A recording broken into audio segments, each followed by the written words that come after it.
Apa kabar pemirsa? Kita dapat berjumpa dalam program Banyuwangi dalam Berita Sepekan. Program yang menyajikan berita-berita teraktual dalam sepekan terakhir. Bersama saya Haryadi, berikut inilah pemirsa rangkuman Banyuwangi dalam Berita Sepekan selengkapnya.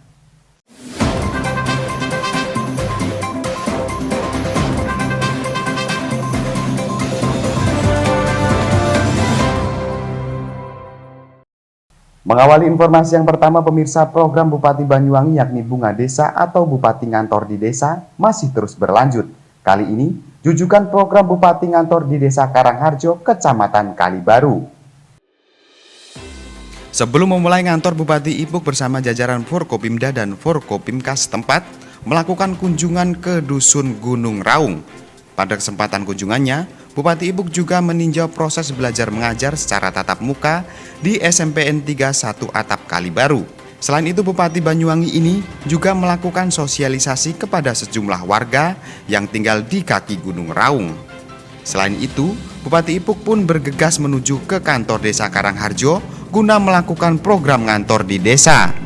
Dalam pelaksanaan program Bunga Desa kali ini, Bupati Ipuk meninjau langsung pusat kesehatan sekaligus mengunjungi stan UMKM yang berada di kantor Desa Karangharjo dan berbelanja produk UMKM lokal desa setempat. Dalam kegiatan ini, Bupati Ipuk juga mensosialisasikan program warung naik kelas atau program WENA. Program WENA ini merupakan perbaikan warung kecil dan memberikan bantuan alat-alat usaha sesuai kebutuhan pemilik warung. Dalam hal ini, Ipuk juga menjelaskan pada pemberian bantuan program WENA, pihaknya juga menggandeng perusahaan ataupun BUMN yang ada di Banyuwangi. Pemirsa, anggota DPRD Banyuwangi Komisi 4 melakukan inspeksi dadakan di sejumlah tempat tambang pasir Banyuwangi. Sedikitnya ada 3 titik lokasi tambang pasir yang dapat merusak ekosistem.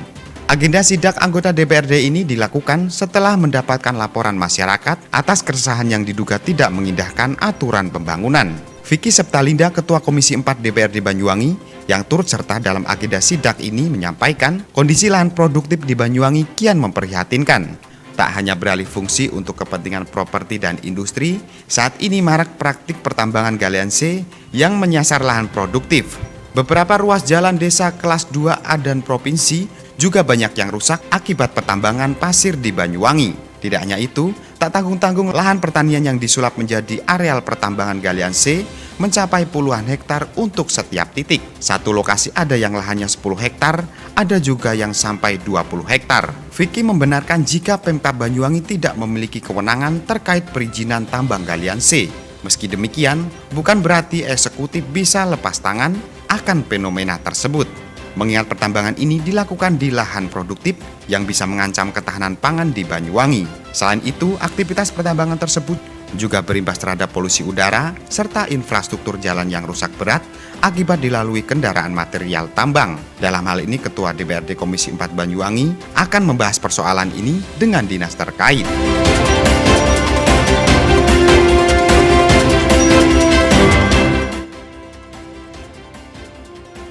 Inilah video amatir saat puluhan warga lingkungan Kanalan Banyuwangi mendatangi ZS, terduga pelaku penipuan investasi bodong, yang bersembunyi di rumah pengacaranya di wilayah Kecamatan Kota pada sepekan lalu. Warga ramai-ramai mendatangi ZS lantaran kesal sejumlah uang yang mereka investasikan tidak kunjung cair. Lebih dari 20 warga satu kampung ini mengaku telah menjadi korban investasi bodong dengan total kerugian mencapai miliaran rupiah. Saat didatangi warga, ZS berjanji bertanggung jawab dan akan segera mencairkan sejumlah uang investasi warga tersebut. Namun, janji tersebut hanyalah omong kosong belaka. Hingga akhirnya puluhan warga lingkungan Kanalan yang geram ini sepakat untuk melaporkan kasus dugaan penipuan ini ke Mapolresta Banyuwangi. Laporan warga atas dugaan penipuan dan penggelapan dengan modus investasi ini hingga kini masih diselidiki polisi. Agar tidak dimanfaatkan oknum-oknum tertentu yang mencari keuntungan dalam kasus ini, pihak kepolisian menghimbau kepada korban lain untuk datang sendiri ke Mapolresta atau dengan pendampingan pengacara yang kompeten dengan membawa bukti-bukti atas dugaan kasus penipuan investasi bodong tersebut.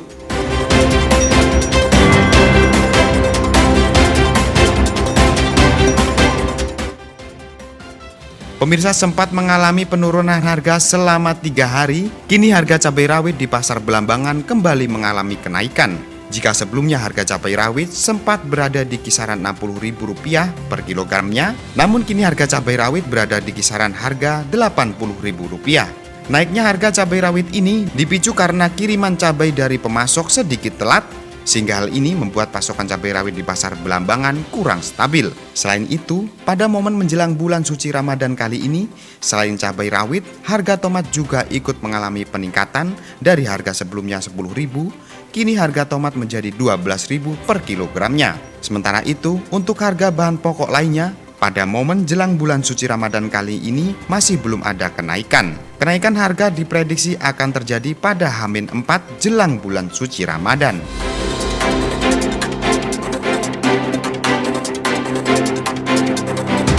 Pemirsa, Badan Meteorologi, Klimatologi, dan Geofisika atau BMKG kelas 3 Banyuwangi mengeluarkan informasi perkiraan cuaca. 4 provinsi di tanah air yakni meliputi Jawa Tengah, Jawa Timur, Bali, Nusa Tenggara Barat atau NTB akan mengalami siklon tropis Seroja yang diprediksi mengalami peningkatan dalam 20 jam ke depan.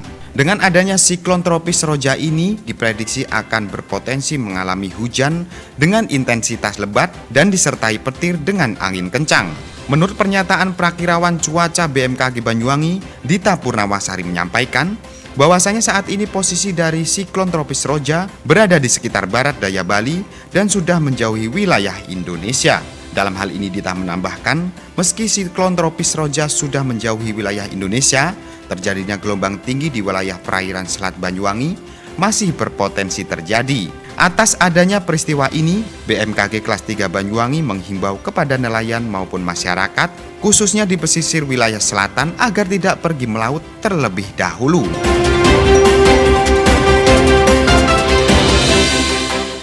Pemirsa, produk tas maupun dompet kulit hasil produksi rumahan ternyata tak kalah berkualitas. Selain itu, aneka warna serta keunikan menjadi ciri khas tersendiri bagi produk dari Desa Songgon ini. Ialah Sodikin, hasil tangan kreatifnya berhasil membuat tas maupun dompet berbahan dasar kulit lembu dan ular dengan model konvensional yang cantik.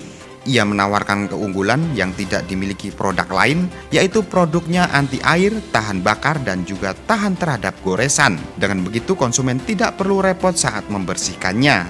Di era digital, metode pemasaran pun harus lebih tepat dan cepat.